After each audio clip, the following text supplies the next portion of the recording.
साहेब आज काय घटना घडली तुमच्या संगत, तुमच्या सगळं मारहाण झाली की असं कळलेलं आहे? आपण कुठल्या ठिकाणी चाललेलं होतं आणि कुठल्या ठिकाणी ही घटना घडली आणि काय त्या परिस्थितीनुसार पुढे तुम्ही साहेब घटना अशी घडली की पहाटे 4 वाजता घाट उतरताना अचानक मी घाट उतरून लेफ्ट साईडला पंपावर थांबलो होतो. डिझेल टाकून नेटकच एक किलोमीटर मी चालू होतो. उतरताना गाडीचं थोडं काम निघलं म्हणून मी गाडी थोडी साईडला घेतली, तर गाडी गिअर लागत नव्हते गाडीचे, तर मी गाडीचं गिअर टाकायसाठी मी प्रयत्न केला, पण गाडी गिअर लागलं नाही म्हणून मी साईडला लावली गाडी. त्याच्यानंतर 4 ते 5 जण आल्यानंतर मला त्यांनी पहिलं मोबाईल मागितला, पैसे मागितले. मी तर त्यांना काही पैसे दिले नाही. त्यांनी म्हणजे मी म्हणलं मराठी माणूस म्हणलं, मी गाडी मुंबई पनवेलची गाडी म्हणून सांगितलं मी. नंतर त्याच्यानंतर असं केलं की 2-3 जणांनी मला मारायला सुरुवात केली. मी त्याला पैसे नाही दिले म्हणून माझा त्यांनी मोबाईल फोडला, माझ्या गाडीच्या काचव दगड हाणले, माझ्या गाडीचं नुकसान झालंय.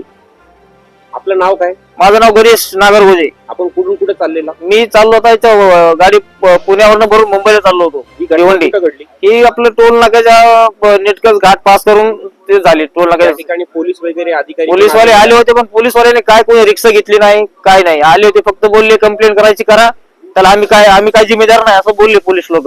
झाला आज आपले 4 ड्रायव्हर लोक आपले कुणावर पण आज ही वेळ आज प्रत्येक वेळ आज 2 दिवस झाले, 3 दिवस झालं घटना घडतात. आता मध्ये एक बिहारचं पोरग होतं, त्याचं पोट फाडलं, त्याचं पोट फाडून त्याला शेवटी त्याचं जीव जात होता त्याचा राहिला, त्याला दवाखान्यात पाठवलं.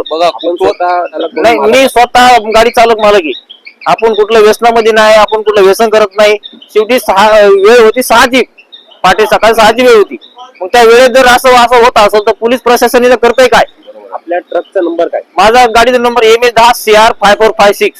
आपण 112 वर आपत्कालीन परिस्थितीवर नंबर नाही, मी ज्या टायमाला घटना घडली त्या टायमिंगला तिथं ऑलरेडी गव्हर्नमेंट आले होते तिथं येऊन, काय करू शकले नाही. 2-3 गाड्यावाले येऊन थांबले होते तिथं, पण थांबल्यानंतर तिथं त्यांनी त्याला मारायचा प्रयत्न केला. म्हणजे कारवाले जाऊन थांबले, त्यांना दगड घालायचा प्रयत्न केला, पण ते कारवाले निघून गेले. साधारणतः ते जे काय आपल्याला घातपात करणारी लोक कमी वयातली होती, हिंदी भाषिक होती, मराठी 2 जण इथले जवळचेच आहेत, टोल नाक्याच्या आसपास 2 आहेत आणि 2 भैया आहेत. हे 4 जण होते. 4 जणांनी मिळून असा प्रयत्न हे यांचा खेळ रोज चालू आहे. आणि याच्यामध्ये हे खालापूर ते आपलं पुणा ते खालापूरच्या टोल नाक्यापर्यंत हे जे लोक आहेत, हे मिस्त्री, हे टोल नाक्याची काम करतात, गॅरेज मोटरसायकलची हिंडतात, हे यांच्यामध्ये त्यांचा समावेश आहे. हे करतात हे लोक. मग याच्यावर कारवाई पुढे काय करायची हे आता तुम्ही सांगावं.